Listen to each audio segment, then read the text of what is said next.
Selamat pagi anak-anak semua. Bagaimana kabarnya pada hari ini? Semoga kalian dalam keadaan yang sehat ya. Walaupun pembelajaran pada hari ini kita lakukan melalui media online, tapi Ibu harap kalian tetap semangat dan tetap fokus untuk mengikuti pembelajaran pada hari ini. Namun sebelum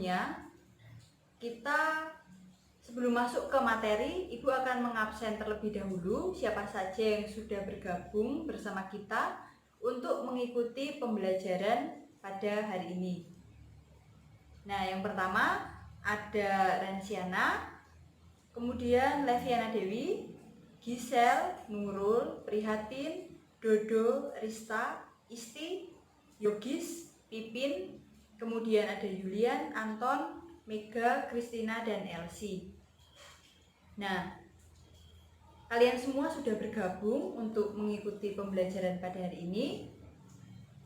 Mari kita mulai dan Ibu harap kalian tetap semangat, tetap fokus untuk mengikuti pembelajaran ya. Kalian sudah tahu hari ini kita akan belajar tentang apa? Ya, hari ini kita akan belajar tentang organisasi pergerakan pada periode radikal. Ada yang tahu kenapa kok periode ini dikatakan sebagai periode radikal?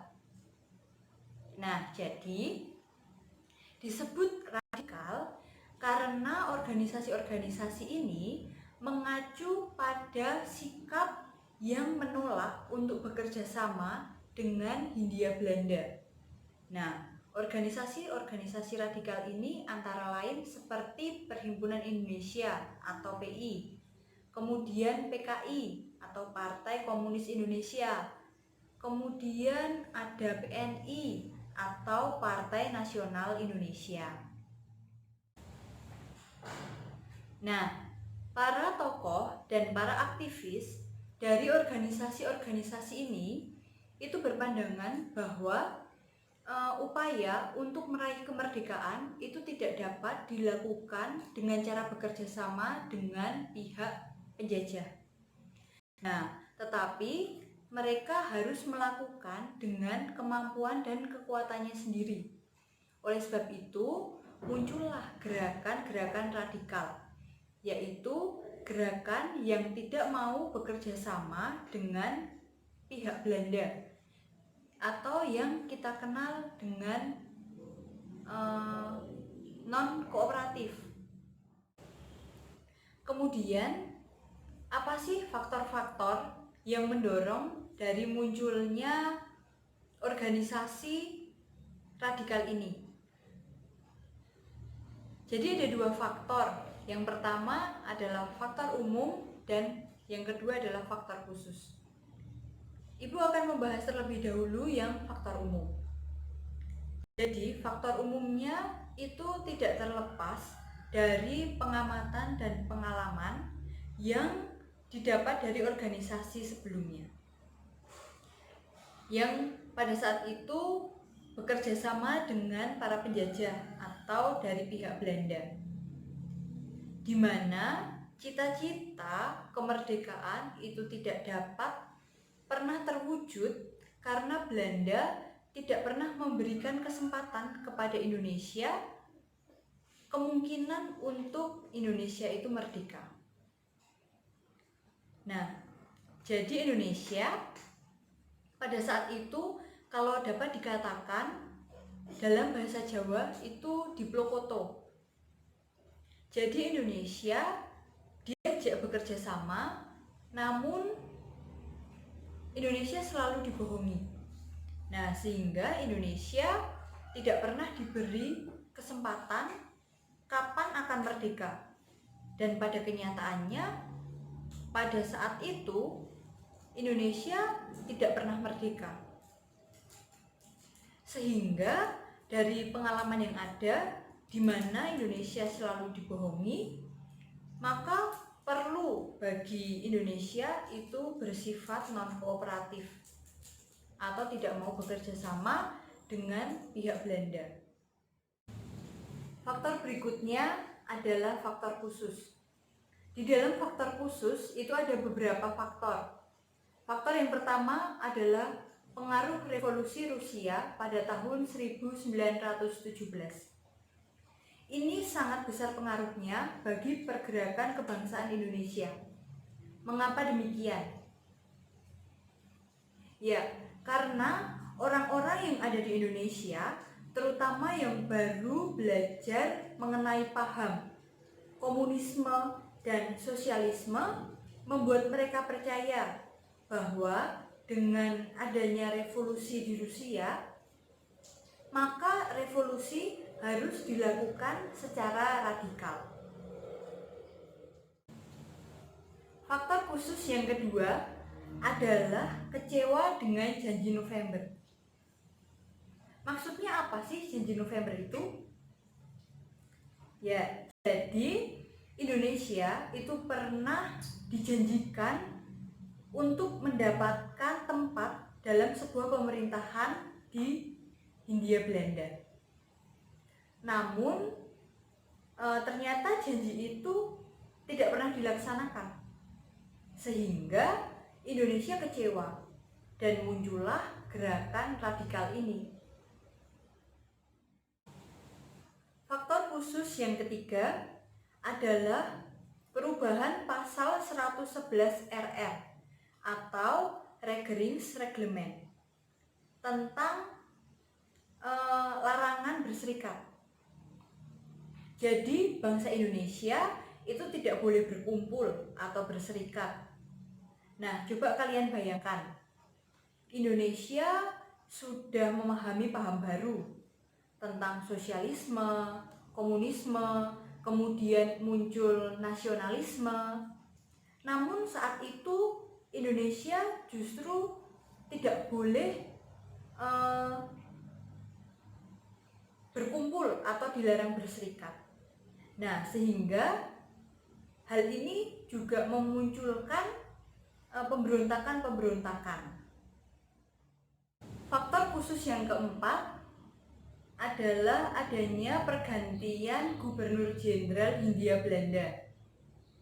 Pada periode radikal ini, ada beberapa Gubernur Jenderal yang memerintah, yaitu Daendels, kemudian Van den Bosch, dan sebagainya. Dalam memerintah, mereka masih menggunakan paham feodal. Kemudian muncullah gubernur yang baru dengan menggunakan paham moderat. Nah, disinilah seakan-akan memberikan jalan pada kaum radikal untuk mengembangkan pola pemikirannya. Faktor khusus yang kelima adalah pengaruh doktrin Wilson, yaitu tentang hak menentukan nasibnya sendiri. Jadi, pengakuan hak asasi manusia itulah merupakan hal yang sangat penting. Juga dalam setiap negara itu berhak memerdekakan negaranya sendiri. Salah satunya yaitu tentang hak untuk merdeka dan hak untuk hidup. Nah, jadi pengaruh dari doktrin Wilson ini memunculkan gerakan radikal. Faktor khusus yang terakhir adalah pemakaian kata Indonesia sebagai identitas bangsa. Hal ini semakin menambah kepercayaan bangsa Indonesia. Karena apa? Ada yang tahu? Ya, dengan adanya kata Indonesia memunculkan identitas bangsanya, yaitu sebagai bangsa yang menggunakan satu bahasa Indonesia, mengaku satu bangsa Indonesia, dan satu tanah air, tanah Indonesia. Nah, sejauh dari penjelasan yang telah Ibu sampaikan ini, apakah ada yang ingin bertanya terlebih dahulu sebelum kita masuk kepada pembahasan selanjutnya. Ya, pertanyaan yang bagus. Mengapa revolusi pada saat itu harus dilaksanakan atau harus dilakukan secara radikal? Yaitu ya pertanyaannya. Ya, jadi mengapa kok harus dilakukan secara radikal pada saat itu? Karena revolusi yang terjadi pada saat itu harus dilaksanakan dengan cara yang cepat. Juga harus menyangkut pada pokok-pokok kehidupan, yaitu dengan merubah tatanan dan tidak bekerja sama pada pihak penjajah atau kepada pihak Belanda, di mana pihak Belanda itu ingin menghancurkan suatu tatanan sehingga memunculkan tatanan yang baru atau tatanan tanpa kelas. Begitu kira-kira, sudah paham? Ya, kalau sudah tidak ada yang bertanya lagi, maka Ibu akan melanjutkan tentang organisasi-organisasi radikalnya. Ya, kita masuk pada pembahasan tentang organisasi radikal. Yang pertama adalah Perhimpunan Indonesia atau PI yang didirikan pada tahun 1908 oleh para mahasiswa yang sedang menuntut ilmu di negeri Belanda.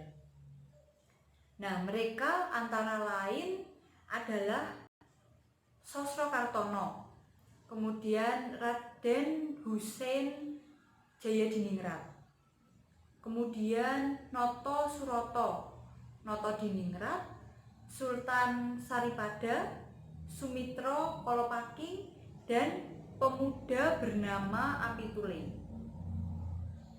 Mereka pada mulanya memberi nama organisasi ini dengan sebutan Indische Vereniging. Nah, mereka bukan hanya menuntut ilmu saja di negeri Belanda, tetapi mereka juga harus memikirkan bagaimana memperbaiki nasib bangsanya. Pada tahun 1924, Indische Vereniging itu berubah nama menjadi Perhimpunan Indonesia. Dengan adanya perubahan tersebut, terjadi pula perubahan dasar pemikiran dari orientasi dalam pergerakan mereka, sehingga organisasi ini bersifat radikal atau non-kooperatif. Perhimpunan Indonesia itu semakin tegas bergerak dalam memasuki bidang politik yang terlihat dari asasnya, yang dimana dimuat dalam majalah Hindia Putra pada bulan Maret tahun 1923, yaitu mengusahakan suatu pemerintahan untuk Indonesia yang bertanggung jawab hanya untuk rakyat Indonesia semata-mata. Pada bulan Juni tahun 1927, Perhimpunan Indonesia itu dituduh menjalin hubungan dengan PKI untuk melakukan pemberontakan sehingga diadakan penggeledahan oleh para tokoh-tokoh Perhimpunan Indonesia. Pada bulan September di tahun yang sama, tahun 1927, tokoh-tokoh dari Perhimpunan Indonesia di negeri Belanda juga ditangkap dan diadili. Di antaranya adalah Muhammad Hatta, kemudian Nasir Datuk Pamuncuk, lalu Ali Sastro Amijoyo, dan Abdul Majid Joyodiningrat. Nah, dengan demikian Perhimpunan Indonesia itu telah banyak berjasa melalui pemikiran-pemikirannya kepada rakyat Indonesia dengan bercita-cita menciptakan pemerintahan yang bertanggung jawab untuk rakyat Indonesia. Organisasi radikal yang kedua adalah PKI atau Partai Komunis Indonesia. Partai ini merupakan organisasi radikal kelanjutan dari ISDV yang didirikan oleh Henk Snevely yang berasal dari Belanda pada tahun 1914. Nah, pada tahun 1920 ISDV itu berubah nama menjadi PKI yang diketuai oleh Samaun dan Alimin yang berasal dari Jawa. Nah, perkembangan PKI dari ISDV yang kemudian menjadi PKI pada tahun 1914 di Semarang itu didirikan ISDV oleh Snevely.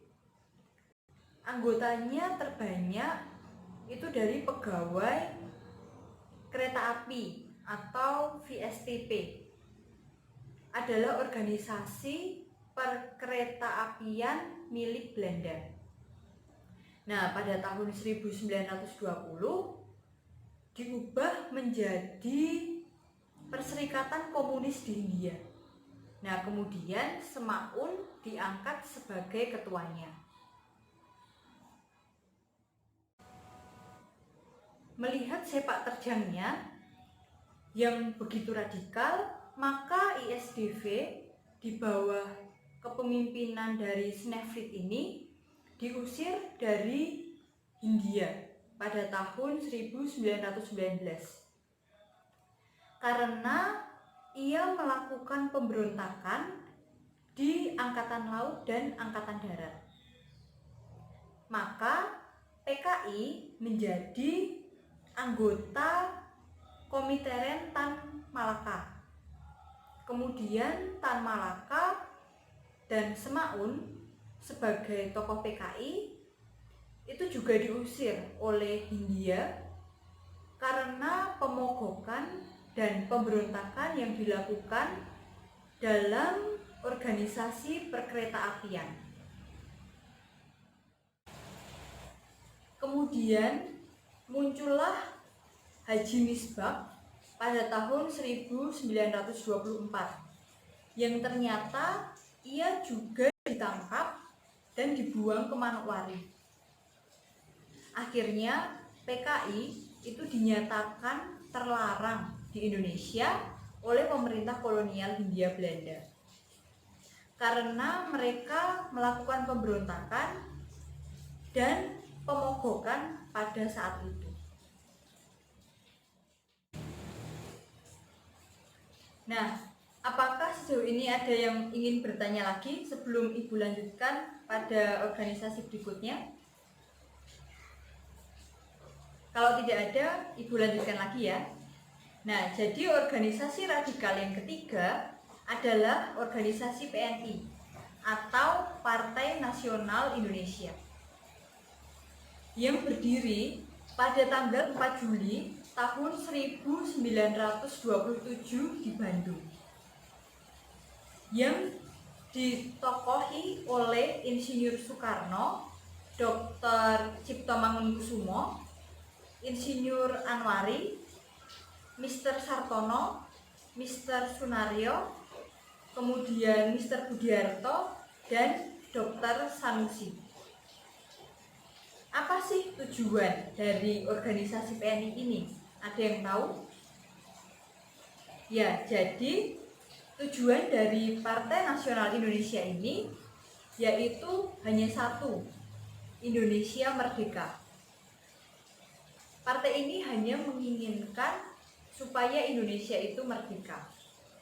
Nah, tujuan ini hendak dicapai atas asas kepercayaan pada diri sendiri atau self-help. Artinya apa? Artinya ingin memperbaiki politik, ekonomi, dan sosial dengan kekuatannya sendiri. Nah, misalnya itu dengan mendirikan sekolah, kemudian mendirikan poliklinik, kemudian mendirikan bank nasional dan koperasi. Itulah sebabnya mengapa PNI tidak mau bekerja sama dengan pihak Belanda. Pergerakan PNI itu didasarkan didasarkan pada semboyan Merhenisme, yang berarti memperjuangkan rakyat miskin. Perkembangan PKI dengan cepat menjadikan PNI itu sebagai primadona.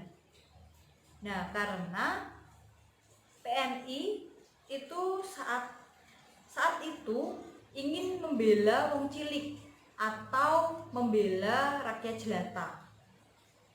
Nah, kemudian dengan tegas